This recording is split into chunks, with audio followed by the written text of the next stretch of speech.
Assalamualaikum warahmatullahi wabarakatuh. Alhamdulillah kan kita bersama lagi. Okey, hari ni aku nak bawa lagi video Iswadimor ni berkaitan Sanusi. Tak lama lagi kemungkinan besar Sanusi akan bankrupt kan. Sanusi akan bankrupt. Why? Sebab apa? Sebab Sanusi di ucapan kempen dia waktu dekat Pulai, kalau tak silap aku, kempen dia dah menyentuh seorang, kalau tak silap aku, billionaire kot.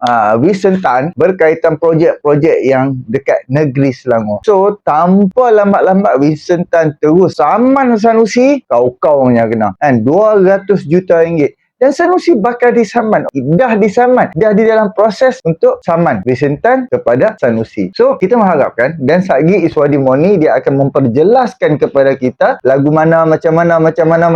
Jadi, kita boleh saksikan, kita boleh fikir sendiri, tengok terlalu mulut celupa sehingga lupa apa yang dia kata, dan bila orang tanya, dia pusing kot lain, dia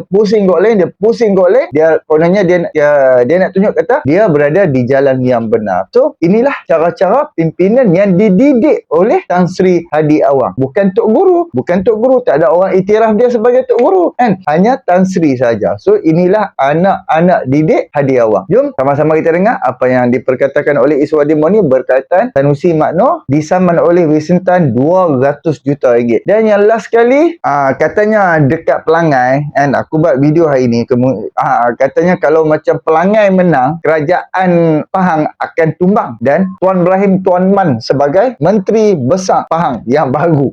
Depa lupa ni 8 kursi Pakatan Harapan ni nak tak mana. Jadi inilah pembohongan, pusingan, sentimen yang dimainkan. Jom sama-sama kita dengar apa yang diperkatakan oleh Iswadimor ni. Dan last kali aku ada letak ucapan daripada seorang India soal Sanusi. Jom sama-sama kita teruskan dengan Iswadimor ni. Dan kita tambah lagi. Berani tak berani Sanusi, tuan-tuan Berani tak berani Sanusi. Kan? Dia hari tu dia pergi tuduh apa orang kata, Vincent Tan sebagai korup. Yalah, benda-benda macam itulah. Dan akhirnya dan benda tu yang akan membawa kepada kehancuran Vincent, apa orang kata, Sanusi itu sendiri. Alright, kita dah baca kita baca. Vincent Tan berjaya lance file saman terhadap Sanusi. Pengasas dan penasihat Berjaya Corporation Tan Sri Vincent Tan, Chi Yu dan Berjaya Berhad telah membukakan saman fitnah terhadap Menteri Besar Datuk Seri Muhammad Sanusi Muhammad Noor. Saman itu berhubung kenyataan Muhammad Sanusi mengenai projek Gerbang Maritime Selangor dan dalam ucapannya pada ceramah sempena pilihan raya. Vincent Tan dan Berjaya memfailkan saman fitnah berkenaan di Mahkamah Tinggi Shah Alam melalui firma guaman Tuan Pierre Chuah dan Associate pada 4 September ini. Dalam pernyataan tuntutan, Vincent Tan dan Berjaya mendakwa ucapan Sanusi yang disiarkan secara langsung dari terlibat yang semula, antaranya menerusi laman YouTube di bawah ikon kini. Vincent berkata Muhammad Sanusi yang dinamakan sebagai defendant membuat rujukan yang spesifik dan langsung kepadanya dengan menyebut namanya sepanjang ucapan di ceramah itu. Berjaya Land pula berkata walaupun tiada rujukan spesifik dibuat terhadap syarikat itu, kenyataan berkenaan boleh difahamkan sebagai merujuk kepada syarikat berkenaan. Menurut Vincent Tan, kenyataan berbau fitnah ini antara lain merosakkan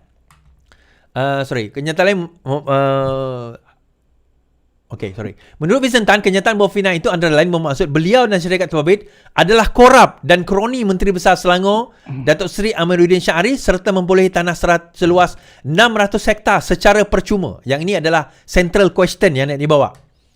Dia kata tuduhan Sanusi ialah bahawa Vincent Tan korup dan Vincent Tan adalah kroni Amiruddin dan memperolehi tanah 600 hektar secara percuma. Itu dia punya pertuduhan yang Sanusi cakap kepada Vincent Tan. Pelantik berkata ia juga bermaksud mereka memberi manfaat secara langsung atau tidak langsung kepada Menteri Besar Selangor. Maksudnya dia rasuah Menteri Besar Selangor apabila mendapat balasan tanah percuma itu. Selain itu, pelantik juga bermaksud menyebabkan kerajaan Selangor mengalami kerugian dan membelanja sekurangnya 180 juta susulan tanah yang didakwa diberi secara percuma. Pelantik mendakwa ia bermaksud mereka dengan syarikat berkaitan mempunyai jumlah hasil pendapatan gabungan 33.3 bilion. Vincent Tan berkata kenyataan fitnah itu akan merosakkan dan menyebabkan kerugian keuangan terhadap 67,367 pemegang saham dalam B Corp dan 7,053 pemegang saham dalam Berjaya Land. Ia juga mampu merosakkan reputasi kami dalam dunia perniagaan sama ada dalam atau luar negara serta berpotensi menyebabkan kehilangan keuntungan jutaan ringgit, katanya. Projek SMG membabitkan sebuah syarikat iaitu landasan lumayan berjaya Sdn Bhd menerusi usaha sama dengan MBI. Okey. Disebabkan oleh itu, maka beliau telah disaman, maksudnya telah menghantar surat saman 200 juta kepada Sanusi. So akhirnya semalam Sanusi mengeluarkan satu surat balas ataupun affidavit balas kepada tuntutan Vincent Tan tersebut. Kita baca sama-sama. Okey. Sanusi nafi kata Vincent Tan korup. Okey, Menteri Besar Kedah Sanusi Muhammad Noor menegaskan beliau tidak mempunyai niat dan motif jahat, tipu daya serta kebencian terhadap pengasas dan penasihat Berjaya Corporation Tan Sri Vincent Tan dan Berjaya Land. Muhammad Sanusi yang menjawab tuntutan saman Vincent Tan berkata, sebagai ahli politik dan pemimpin masyarakat, beliau menggunakan kebebasan bersuara untuk menimbulkan isu tata kelola dan ketirisan bersandarkan kepada fakta yang substantif adalah benar. Saman berkenaan difailkan Vincent Tan dalam pada tahun lalu. Dalam penyataan pembelaan yang difailkan pada 29 September, Adun Jeneri itu menafikan ucapannya dalam program terbabit memfitnah Vincent Tan dan Berjaya yang bertindak selaku pelantik pertama dan kedua. Muhammad Sanusi berkata selaku ahli politik pembangkang, beliau mempunyai tanggungjawab moral dan sosial untuk mendedahkan isu tata kelola dan ketirisan. Beliau berkata tiada langsung rujukan dibuat terhadap Berjaya Land secara langsung atau secara sindiran. Dan beliau tidak pernah membuat tuduhan bahawa seorang Vincent Tan seorang ahli yang korup. Saya tidak pernah menyatakan pelantik pertama dan kedua melakukan aktiviti haram atau menyalahi undang-undang, menipu rakyat Selangor dan mempunyai kecenderungan untuk melakukan amalan tidak jujur dan mempunyai reputasi yang buruk. Pelantik juga tidak mengalami sebarang kerugian kerana projek SMG masih diteruskan, katanya. Baik. Sebulan yang lalu, Sanusi mengatakan bahawa lebih banyak dokumen Vincent Tan akan didedahkan, kata Sanusi. Baik. Kita dengar. Ini dalam kenyataan berita. Tak tahu beliau ingat ke tidak benda ni. Pergi kita dengar.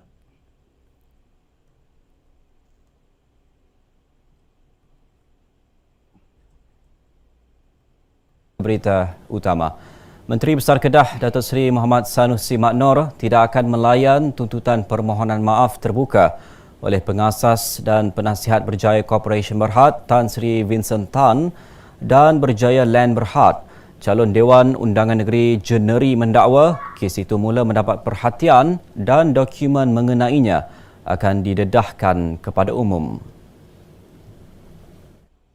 Jelasnya, beliau memberi bayangan akan ada perkembangan terkini mengenai isu itu dalam masa beberapa hari lagi. Sebelum ini, Tan Sri Vincent menuntut permohonan maaf secara terbuka dan pampasan ganti rugi RM200 juta daripada Datuk Seri Sanusi. Ia susulan kenyataan berunsur fitnah dan tidak benar yang didakwanya ketika ceramah Perikatan Nasional di Jitra Kedah mengenai projek Gerbang Maritim Selangor SMG. Menerusi kenyataan Berjaya Land, satu surat tuntutan firma guaman mewakili Tan Sri Vincent dan syarikat itu telah dikemukakan. Tindakan akan diambil jika Datuk Seri Sanusi gagal memenuhi 5 tuntutan yang diberi tempoh sehingga semalam. Okey. So bukan itu saja tuntutan tersebut, kenyataan Sanusi tersebut juga mengatakan dia ada dokumen. Dia adalah bagi banyak dokumen yang akan didedahkan. Nah, kalau dokumen itu ada tuan-tuan, kenapa tiba-tiba dalam jawapan balas dia macam ni? Bila Vincent Tan pergi hantar surat, hantar saman, dia hantar saman, dia kena balas, dia kena hantar jawapan balas untuk menjawab tuntutan tersebut. So dalam jawapan balas tadi yang kita baca, dia kata apa? Dia kata menurut jawapan apa yang ditulis oleh Sanusi, saya tidak pernah menyatakan pelantik pertama dan kedua melakukan aktiviti haram atau menyalahi undang-undang. Dia kata, dia tak pernah kata Vincent Tan dan juga Berjaya Land menyalahi undang-undang, melakukan aktiviti haram atau menyalahi undang-undang, menipu rakyat Selangor dan mempunyai kecenderungan untuk melakukan amalan tidak jujur dan mempunyai reputasi yang buruk. Okey, itu yang pertama. Dia kata dia tak pernah cakap pun. Tetapi di dalam ucapan dan juga kita dengar tadi mengatakan bahawa dia ada bukti. Dia ada bukti, dia mengatakan di dalam tuntutan, di dalam ceramah beliau, dia kata apa? Bahawa Vincent Tan telah menerima ratusan ekar tanah secara percuma daripada Kerajaan Negeri Selangor. Atas balasan itu dia telah dapat projek. Sedangkan tanah itu 180 juta. Saya ada dokumen untuk membuktikan. Maka di situ adalah fitnah. Bila dia mengatakan itu bukan fitnah, dia kata itu kebebasan dia sebagai seorang pembangkang untuk mendedahkan tata kelola. Dia kata itu kebebasan saya. Itu hak saya sebagai seorang pembangkang untuk mendedahkan tentang tata kelola. Now, isu. Bila kita menuduh, tuan-tuan, kebebasan untuk mendedahkan tentang tata kelola, yang pertama, kalau betul ada tata kelola, laporkan kepada SPRM. Itu yang pertama. Bukan dicerdahkan di ceramah umum. Itu yang pertama. Yang kedua, kalau benarlah dia kata SPRM ni tak boleh pakai, polis tak boleh pakai, kita kena dedahkan macam ni, macam kita berlaku pada zaman dahulu kan, fine. Jadi janganlah takut dedahkan dokumen itu di dalam mahkamah. Itu je. Jadi apa nak risau, nak takut, nak dedahkan dokumen itu di dalam mahkamah? Kenapa sampai kata bahawa Vincent Tan tak korup? Dia kata. Dan yang kedua, plaintiff juga tidak mengalami sebarang kerugian kerana projek SMG masih lagi diteruskan. Now, yang ni saya nak jelaskan sikit. Bila kita cerita kerugian, tidak semestinya kerugian pada projek yang disebut. Kerugian pada reputasi, future income, nama, kepada turunnya stok, kepada ketidakyakinan pelabur. Yang ini semua tak boleh nak di-gauge, tak boleh nak nilai.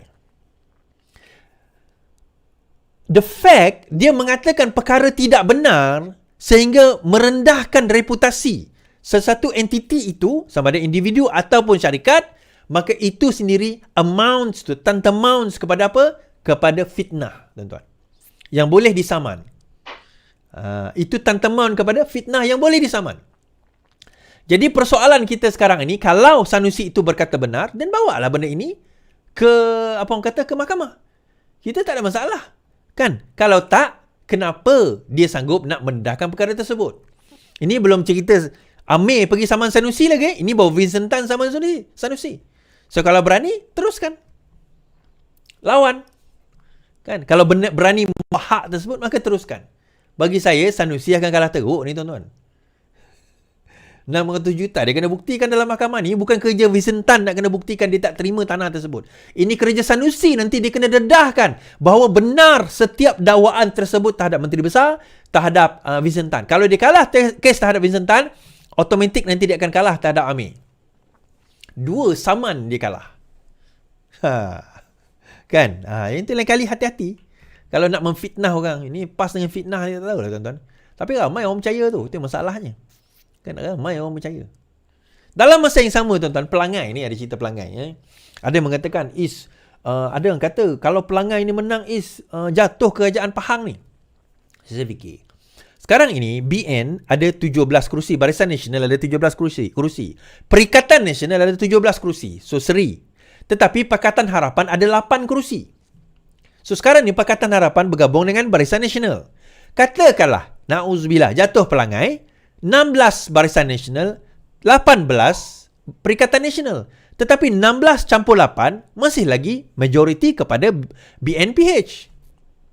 Dekat mana yang dikatakan kerajaan akan tumbang? Itu baru satu kerusi. Tapi tak tahulah, mungkin sebab dia tahu orang PAS ni bodoh kot. Jadi dia buatlah cerita. Okay. Muhyiddin berkata, membayar bayangan Tuan Ibrahim Tuan Man bakal calon Menteri Besar Pahang. Aku dulu pernah gelakkan Tuan Ibrahim Tuan Man jadi Menteri Alam Sekitar kan. Sekarang aku gelakkan dia jadi Menteri Besar Pahang sekali lagi. Sedih. Okey, kita baca. Okey, kod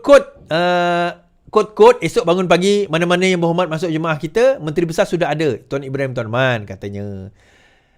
Kata pengurusi Perikatan Nasional Muhyiddin Yassin. Katakan Muhyiddin juga Presiden Peribumi seolah membayangkan berlakunya lompat parti menimbulkan persoalan mengenai isu yang sedang hangat dipertikatkan dalam PRK Dewan Undangan Negeri Pelangai di Bentong Pahang. Okey.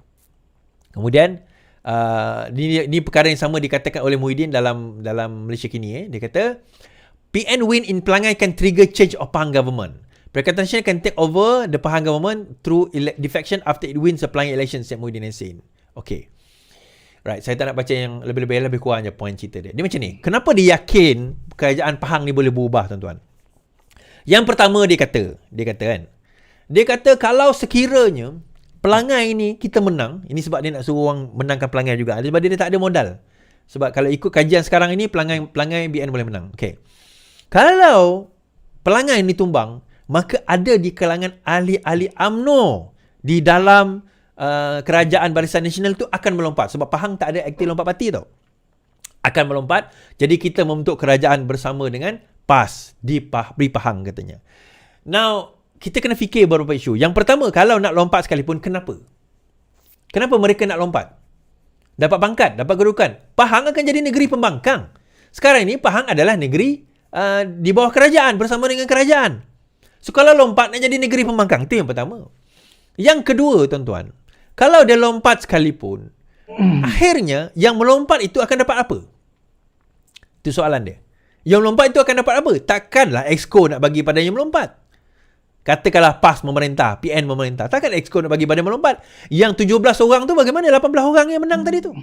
Takkan mereka tak dapat jawatan hanya kerana nak entertain yang melompat ini? Itu yang kedua. Yang ketiga, kalau sekiranya melompat sekalipun, apa untungnya pada mereka?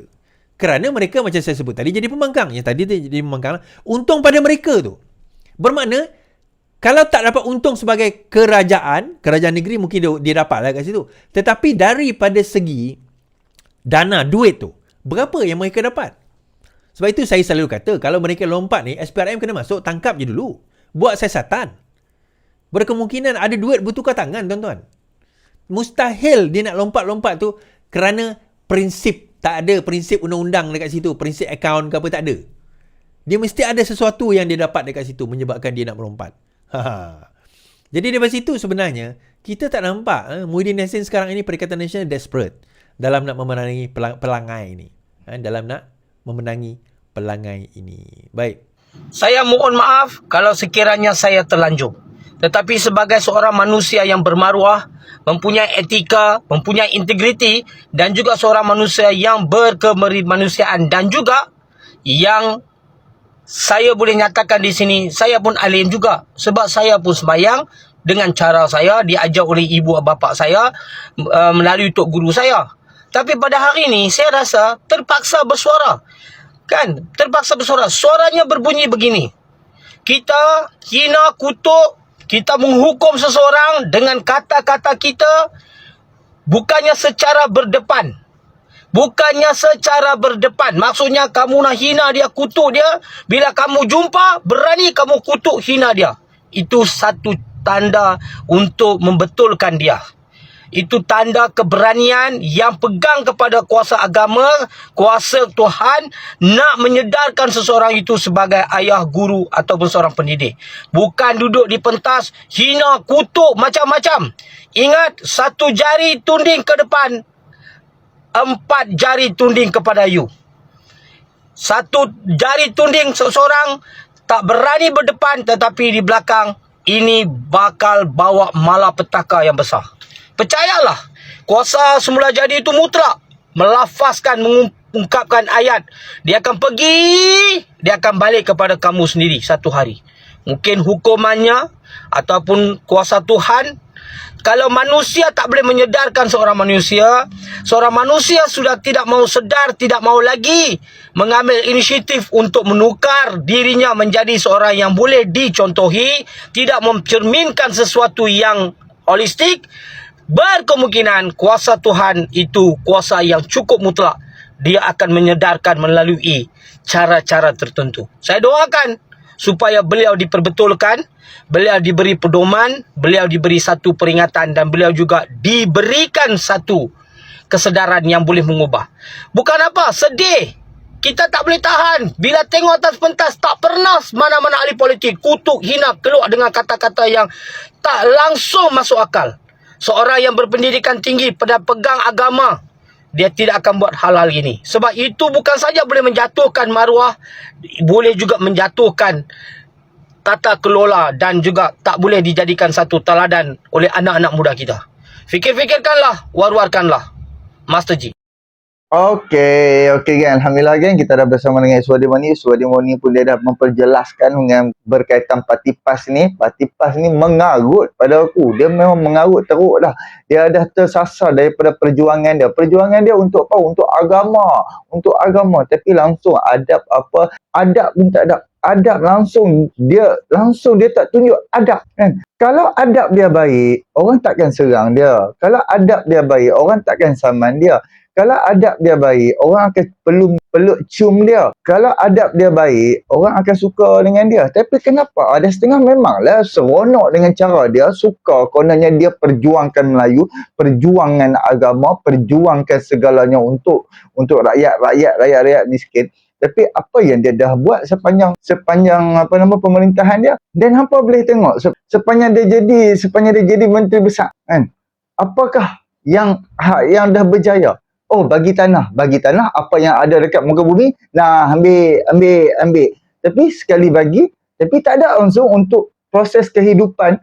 Untuk esok pun mereka nak makan, esok pun mereka nak kena ada kerja, macam mana peluang peluang pekerjaan dan juga segala keperluan rakyat. Tak ada. Dia hanya bagi kan, contoh yang dibangga-banggakan, Sanusi bagi tanah kepada rakyat Kedah. Tapi kita tengok tak ada langsung. Okey, contoh macam ni lah. Kita jadi pemerintah. Okey, kita cari pelabur, kita bangunkan tempat kita. Di samping kita bagi tanah pun okeylah, legalah. Kita bagi tanah, dia rakyat dapat duduk dia ataupun dapat bina rumah dekat atas tanah tu, di samping dia dapat menjana pendapatan hasil yang kita bawa letak dekat negeri dia. Tapi tak ada kan, malah pelabur pun lari. Sebab apa? Sebab dah berbulan-bulan dah salur elektrik je pun dah berbulan-bulan duk tak masuk. Why? Oh, dia bukan main lagi, puluhan bilion pelabur masuk, tapi apa pun tak ada. Apalah, last pelabur pun lari. Jadi disebabkan dia nak cover kegagalan dia, dia nak cover kegagalan dia, dia buatlah satu sentimen, dia buruk kalau negeri-negeri orang lain, tapi dia lupa negeri dia lagi buruk daripada negeri-negeri orang. Sebab aku pun orang Kedah, aku pun dengar apa yang dah berlaku, aku rasa malu sangat-sangat. Orang yang kenal, orang yang reti menilai, orang yang ambil tahu setiap satu-satunya parti politik, mereka akan belah daripada PAS. Mereka akan tinggalkan PAS. PAS hanya boleh bercakap, hanya boleh berkata-kata. Macam Muhyiddin Yassin. Hampa bandingkan Anwar Ibrahim hari ni dengan Muhyiddin Yassin sepanjang jadi Perdana Menteri. Apa yang dia buat? Melainkan tambah hutang negara, tak ada duit pinjam. Dan Anwar Ibrahim dah 10 bulan jadi Perdana Menteri ni. Apa yang dia buat? Adakah hutang negara naik? Noktah 1.5 trilion tu duk di taraf level tu lah. Sekarang ni kerajaan hanya perlu duk bayar interest 30 bilion setahun. Hanya bayar bunga. Bayar interest saja 30 bilion setahun. Bayangkan. Cuba ambil fikir. Siapa yang naikkan kepada 1.5 trilion? Perikatan Nasional. Jangan lupa tu Abah. Abah jangan lupa Abah. Dan Sanusi pun jangan buat lupa. Krisis telur yang hampa tinggal Anwar Ibrahim, kerajaan Anwar selesaikan. Krisis ayam, kerajaan Anwar selesaikan. Apa dia lagi? Sekarang ni of course lah ada krisis, krisis beras. Sebab apa? Satu dunia bermasalah. Sebab apa? Sebab negara-negara yang pengeluar stopkan pengeluaran dia. Stopkan import. Memang mereka tak ekspor keluar. Of course lah, sebab negara kita yang padi dekat Kedah tu hanya 60% je. 60% je yang tampung dekat dalam negara kita. Lagi 40% semua import. Apabila yang 40%, pengguna yang 40% telah 40 tu telah ambil yang ada 60 ni, of course lah jadi tak cukup. Jadi janganlah mudah sangat diperbodohkan. Disebabkan dia gagal, dia nak tutup kegagalan dia dengan kritik orang, dia silap langkah, dia silap cakap, kena saman. Jadi ini ialah level-level Sanusi, level-level pimpinan-pimpinan PAS. Hanya boleh berkata-kata. Berkata-kata tu sedap. Orang kata pandai bicara, pandai cakap lorak-lorak kampung. Tapi apa pun tak ada. Apakah kejayaan Sanusi sampai hari ini yang hampa boleh membanggakan? Langkawi pun tak ada orang nak pergi melancong. Kenapa? Letup di Langkawi tidak diadakan di Langkawi dan Langkawi tidak terlibat. Negeri Kedah hanya menjadi laluan saja. Why? Sebelum ni berpuluh tahun letup di Langkawi itu setiap tahun akan diadakan di Langkawi. Why? Disebabkan apa? Disebabkan pemerintah negeri Kedah. Jadi inilah kegagalan demi kegagalan negeri yang diperintah oleh PAS. Kita boleh tengok makin miskin makin mundur. So tak ada duit, terus pergi jumpa Perdana Menteri. Oh, duduk depan Perdana Menteri, tunduklah kepala, malu. And belakang duk hentam. Itulah hipokrit tak hipokrit, sembang hebat sangat lah, depan Perdana Menteri tak ada cakap. So inilah perkongsian aku. Boleh subscribe, like, komen dan share. Hantarkan maaf Pak Antuang. Assalamualaikum.